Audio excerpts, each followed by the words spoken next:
Hi guys, আমরা এখন আজকে একটা স্পেশাল রেসিপি নিয়ে হাজির হয়েছি। আমরা এই যে এখানে আমরা ইলিশ মাছ দিয়ে ইলিশ মাছ কষালাম পানি দিয়ে, ইলিশ মাছ দিয়ে এই যে পাঁচ মিশালি তরকারি, ফুলকপি, সিমের বিচি, সিম, আলু, পাঁচ মিশালি তরকারি দিয়ে আমরা আজকে একটা স্পেশাল রেসিপি দেখাবো। আমাদের সঙ্গে থাকবা শেষ পর্যন্ত।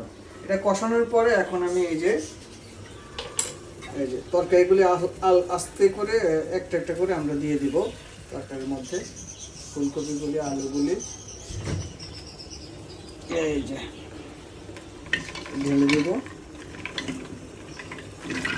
এই যে ঢেলে দিয়েছি। এবার কি করব? এবার হচ্ছে ঝোল কষানোর পরে এই যে পানি একটু কম হয়ে গেছে, এইটা এখন এই যে এখানে আমরা পাশেই এই যে পানি গরম দিয়েছি, এই পানিটা ঢেলে দিব। ঢেলে দিয়ে এবার কি করব? এবার হচ্ছে এই যে এই ঢাকনাটা দেব। ঢাকনাটা দিয়ে এখন হচ্ছে প্রায় 20 মিনিট আমরা এই ভাপের মধ্যে রাখবো। যে তরকারিগুলি দিয়েছি সে তরকারিগুলি সিদ্ধ হবে।